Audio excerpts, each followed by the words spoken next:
आदरणीय मुख्यमंत्री जी से पिछले 2 महीने मैंने लगातार पत्रों के माध्यम से डायरेक्ट कहा कि आप मध्य प्रदेश क्राइम की राजधानी बनता जा रहा है, आप गंभीरता पर इस पर विचार करें।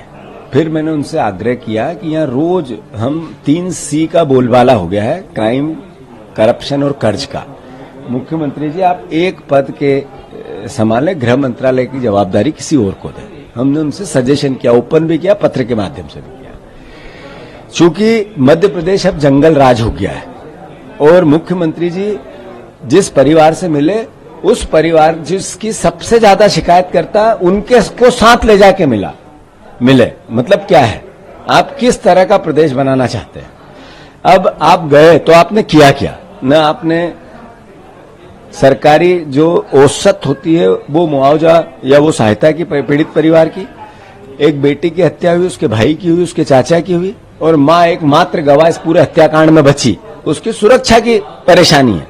आखिर मुख्यमंत्री जी ने क्या किया उस परिवार का जाके, ये स्पष्ट नहीं हुआ। कांग्रेस को कोसा, चूंकि कांग्रेस एक सकारात्मक विपक्ष की भूमिका निभाना चाहती है। हमने मुख्यमंत्री जी से खूब पत्राचार किया, खूब आरोप प्रत्यारोप किए, खूब बयान दिए, खूब सजेशन ओपन दिए। हमने कमेटी गठित की है। जो मध्य प्रदेश की जंगल राज की जो कहानी बनी है, जो एक स्पष्ट पृष्ठभूमि बनी है, इसको आखिर प्रदेश का भविष्य सहेगा कैसे, यह हमारा दायित्व है कि जंगल राज नहीं बने। हम पूरे 2 महीने के घटनाक्रमों को, किस तरह के घटनाक्रम हुए हैं, उससे भी अवगत कराएंगे मुख्यमंत्री जी को, सरकार को, और आगे सजेशन भी देंगे क्या होना चाहिए। तो वेंडेटा की पॉलिटिक्स, बदले की पॉलिटिक्स भारतीय जनता पार्टी की सरकार समाप्त करें। कांग्रेसियों को डराना, धमकाना और बीजेपी ज्वाइन कराना, इसमें सरकार लगी रही, कानून व्यवस्था लगा रहा, पुलिस लगी रही, प्रशासन लगा रहा और इधर जंगल राज बन गया। तो आखिर इसके लिए दोषी सरकार ही है ना।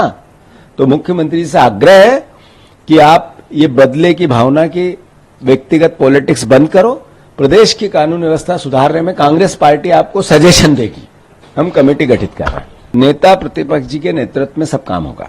भारतीय जनता पार्टी और झूठ एक दूसरे के पर्याय है। कभी कांग्रेस पार्टी ने ऐसी बात धर्म के आधार पर नहीं की, जातियों के आधार पर आरक्षण की बात की थी, की है और करेंगे। दूसरी बात, जो बीजेपी है सच बोलती नहीं, गुमराह करती है। अरे आप जेपी नड्डा जी, देश का सबसे बड़ा बेरोजगार प्रदेश हमारा है, देश हमारा है, कौन दोषी है? सबसे बड़ा महंगा प्रदेश पाकिस्तान, बांग्लादेश से ज्यादा खाने पीने की चीजें महंगी यहां हो गई, कौन दोषी है? सबसे बड़ा क्राइम, करप्शन आपने किया है। आपने सीधे पैसे ले लिए, जिनको ठेका दिया उनसे भी बीजेपी में, जिन पे ईडी की कार्रवाई की उनसे भी ले ली, और जिनके पास थे ही एक कंपनी 181 करोड़ ले ली, उससे 1100 करोड़। करप्शन का पर्याय हो आप। ये सब दोष देश में हर तरह की अराजकता है, इसके लिए दोषी कौन है? और प्रधानमंत्री की भाषा कैसी है, आपकी भाषा कैसी है, अमित शाह जी की भाषा कैसी है? नफरत और घृणा के अलावा आपका कोई दूसरा शब्द क्यों नहीं निकलता मुंह से आपकी?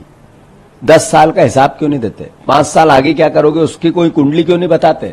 सिर्फ कांग्रेस को दोष देके चुनाव कब तक जीतना चाहते हो? अपने धर्म की अदायगी करे जेपी नड्डा।